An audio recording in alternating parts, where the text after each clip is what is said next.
ئەندازیار تەحسین سەعەبدوڵڵا بەڕێوەبەری ئاوی سۆران گۆڕدراوە لە شوێنی ئەو ئەندازیارێکی دیکە بوو بەڕێوەبەری تازەی ئاوی سۆران. دەمەوێت لە نزیکەوە گفتوگۆ لەگەڵ ئەندازیار یوسف ئەحمەد بکەم بەڕێوەبەری نوێی ئاوی سۆران. ئەندازیار زۆر بەخێر بن، وەک دەستگای زاری کرمانجی پیرۆزباییت لێ دەکەین، ومێدی سەرکەوتنت بۆ دەخوازی.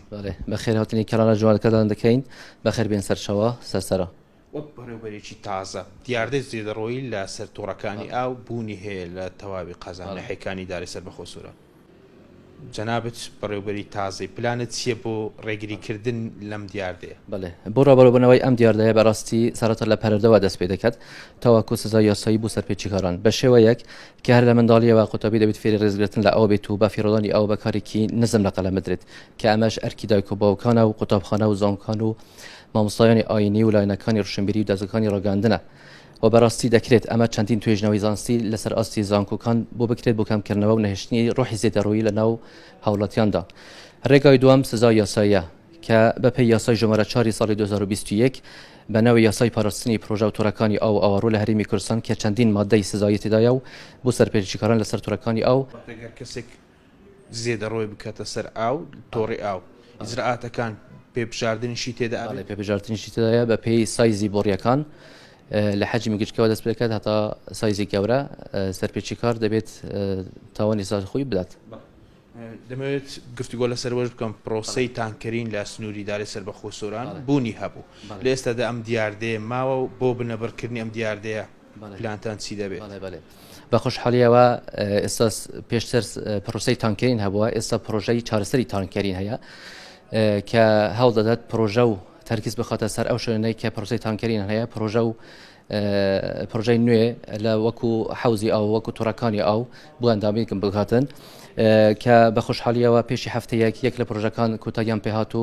پرۆژەی ناحیەی کانی ڕەش بوو ئەوە پرۆژەکانیش بەردەوامن بۆ هەموو سنووری ئیدارەی سەربەخۆی سۆران.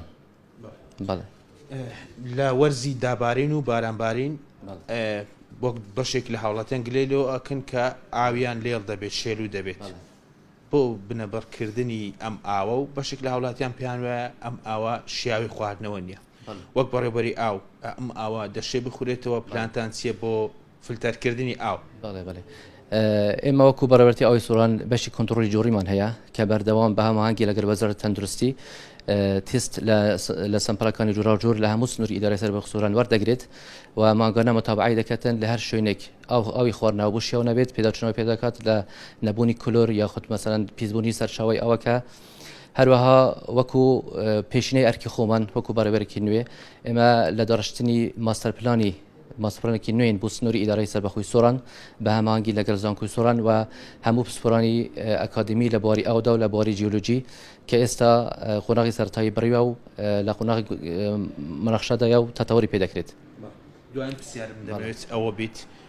وەک بەڕێوەبەری تازە چ موژدە دەدەیتە هاوڵاتیانی سنووری دارێ سەربەخۆ سۆران چ پرۆژە لە ئارادان بۆ سنووری دارێ سەربەخۆ سۆران لە پرۆسەی ئاو؟ لە ئێستادا 25 پرۆژەیە ئەومان هەیە کە لەلایەن کابینەی نوێمی حکوومەتی هەرێمی کوردستانەوە ئیدارەی سەربەخۆی سۆران لەگەڵ وەزارەتی شاراوانی و گەشتگوزار بەڕێوەبەری گشتی ئەوڕۆ ڕەزامەندیان لەسرە کە هەندێکیان چونەتە بەواری جێبەجێکردنەوە هەندێکیشیان لیژنیان بۆ پێک هاتووە لە ماوەی کەمدا دەست بەکار دەبن گوژمەی گشتیان سەروی 15 میلیارد دینارە لەلایەن وەزارەتی شاراوانی و گەشتگوزار بەڕێوەبەری گشتی ئەوڕۆ هەروەها لەگەڵ لەلایەن ئیدارەی سەربەخۆی سۆرانەوە بۆ جیان بۆ دابینکراوە. یوسف ئەحمەد زۆر سپاس کە لەگەڵم بوویت بەڵێ ئەوەی گوێبیستی بوون بەڕێوەبەری تازەی ئاوی سۆران بوو ئاماژێ بۆدا کۆمەڵێک پرۆژەی گرنگ لە کابینە نوێن بڕیارە لە سنووری دارێ سەربەخۆ سۆران لە تەواوی قەزا و ناحیە و گوند و ئاوایەکانی دارێ سەربەخۆ سۆران جێبەجێ بکرێن.